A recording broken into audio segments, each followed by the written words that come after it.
What's up, everybody? Welcome back to the show. My name is Zon, and welcome to Arzon's Archive. Today, we're going to be reviewing the Walmart exclusive Transformers retro-inspired Seaspray.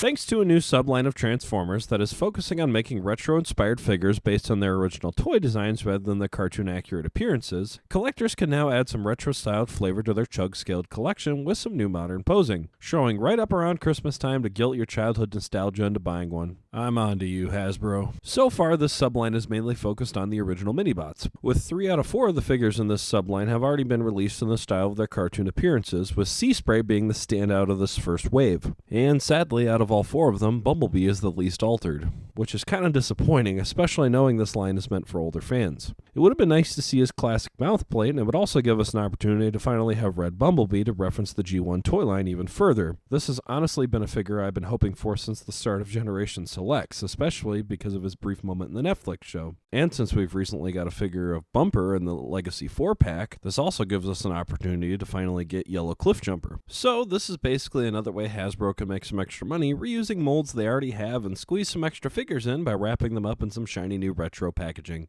Now let's take Seaspray and set him off to the side for later so we can take a look at the packaging. I'd definitely say this is a nice homage to the original packaging, showing off the original artwork with Seaspray's original robot mode being moved to the side and shrunken down slightly, and showing his new hovercraft mode underneath. Coming around to the back of the card, it has its classic art blown up on the top half while being packed with the legal jargon at the bottom, giving just a little bit of room for a tiny little tech spec card, and no robot points. How am I going to get my G1 reflector now? Otherwise, the cardboard is really sturdy and solid if you're wanting to keep it in the box. After removing the figure from the packaging, he comes with this instruction manual and this other thing. Let me just take care of that real quick. Now on to the figure. My overall first impression of this guy is that he truly nails the look of his G1 counterpart, taking his minor details and fleshing them out to bring him more to life, giving Seaspray a much needed glow up. I love how they made his little nubs on his knees look, making sure all the design cues are there. The Minibots are really shaping up nicely and finally getting the respect they deserve. This is one of my top favorite G1 characters of Minibots from the original toy line, and he's probably pretty obscure to many newer fans. Just look at this guy, he's adorable. I highly recommend you watch his Spotlight episode, Sea Change, from Season 2. It's a really good standalone episode. And as an added bonus, he's voiced by Alan Oppenheimer, who is best known for his roles in He-Man, but he's also voiced other G1 characters in the series. And with a character who's so full of heart and determination, it's surprising that he hasn't had many official figures based on his G1 iteration. He was, however, lucky enough to receive a movie-inspired figure from the Hunt for the Decepticons toy line in 2010, which is a figure I'd like to review someday in his own separate video. But for the longest time, the only real update we got to this guy was in 2017 when we got his Titans Return figure, which has been one of my top favorites for the longest time. And character-wise in Japan, he was doing great in the manga and even getting back with his girlfriend Alana from the G1 show. I love this figure so much I even got him a third-party harpoon gun. But how does this new guy compare to his other seafaring brethren? For starters, he gets powered up to being the tallest of the 3, which lets him scale up quite nice with the rest of the main line. Otherwise, he has pretty standard articulation. Starting off with his head, he can rotate a full 360, and his shoulder joints can go up to about a 75-degree angle and rotate a full 360, followed by his elbow joints that can as well. His elbows can bend pretty close to 90, and he can also do a full 360 waist rotation. He honestly has all the things that we've come to expect at this point, with the only thing missing is him having a wrist swivel. But his older brothers didn't have it either, and I honestly don't think this figure needs it anyway. Flipping the figure over to his legs, he can do a full beautiful spread and has a full thigh rotation as well. He has a very slight ankle pivot, and that's about it. And as for accessories, he comes with a nice little silver blaster that is compatible with blast effects, if those are still even a thing anymore. His gun also has a tiny peg hole on the side that you can use to attach to the side of his head. This is meant for weapon storage in vehicle mode. As for size comparisons, here he is next to Micromaster Sea-Watch, Titans Return Gnaw, Netflix Bumblebee, Velocitron Cosmos, 86 Perceptor, Earthrise Optimus Prime, and 86 Scavenger. So overall, I would say he definitely scales quite well with other mainline figures. Now on to transformation. First start by rotating his head around 180 degrees. Then, coming around to the back of the figure, lift up this panel, then bring his shoulder assembly forward 90 degrees and tab it into place. Coming around to the front, bring down these side panels and rotate his chest piece around. Coming around to the back, you can start opening these tabs tabs on the back of his feet. After you've done that, you can now flip up these large panels on the bottom sides of his feet and then untuck these inner panels to flesh out the front of the boat. After all that, you can tab his feet together and complete the front of the boat. Now, coming to the side, you can raise his legs up and then bring down his waist assembly into his lower torso. Then bring his legs straight up to line his shins up with the boat. Then with his knees slightly bent forward, you can tab the top of his shins into his lower chest and then bring down these side panels to lock everything in place. Flipping over the figure, you can rotate his elbows around and then bring this back panel up again so you can rotate his shoulders and line them up with the sides of the boat. Then tab the back panel back in to lock everything into place. And you're done. Behold! You like it? I call it the Buoyancy Operated Aquatic Transport, or BOAT for short. Everyone will want one.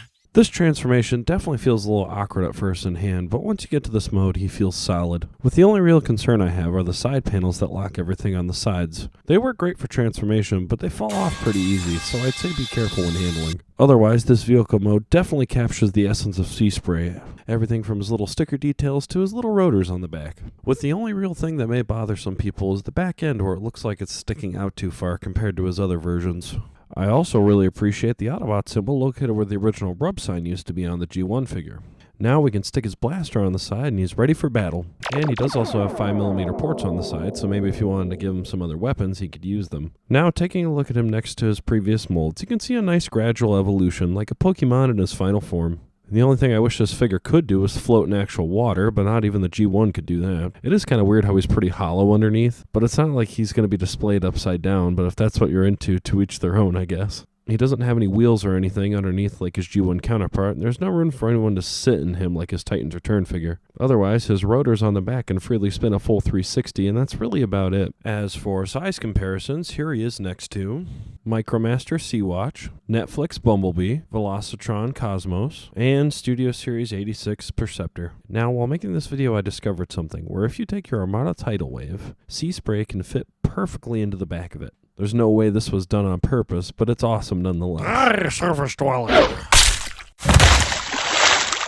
Now all they need to do is remold this Seaspray into Octopunch or something, and you'd have a perfect evil sea fleet. If they make his head the diving helmet, it could be like an extra rocket booster or something. So whether you're cruising the 7 seas or coasting around gator-infested waters, Seaspray is the all-in-one guy for the job. So far, this upcoming second wave of retro figures is looking quite nice, and is rounding out the roster of the mini-bots for those who want to fill in the gaps in their collection. I'm really looking forward to a retro version of Windcharger. Thanks for taking a deep dive with me and my favorite little mini-bot. So yeah, those are my thoughts on the Walmart exclusive G1 retro-inspired Seaspray. I'd give this figure a solid 8 out of 10. He has a few minor flaws, but all in all he's a solid figure and a great display item, as long as you don't lose those little tabs. Otherwise, I'd say he's definitely a nice addition to my collection, even though he does feel a little overpriced. If you love Seaspray as much as I do, I'd highly recommend checking him out. Otherwise, at least we have his cartoon version to look forward to. Thank you for watching Arzon's Archive. Please like and subscribe and comment who you'd like me to review next. I've got many more reviews on the way, so see you guys next time. Hey, look, the first star of the evening. What do you say we make a wish? I know what my wish is. No more water skiing. How about yours? Can't tell you, Bumblebee, because then it won't come true.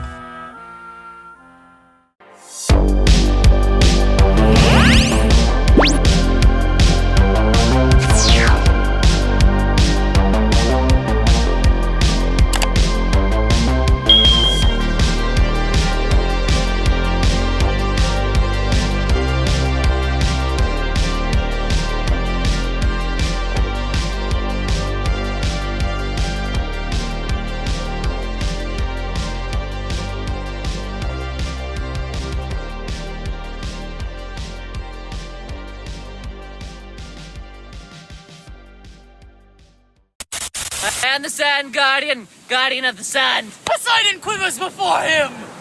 Fuck off!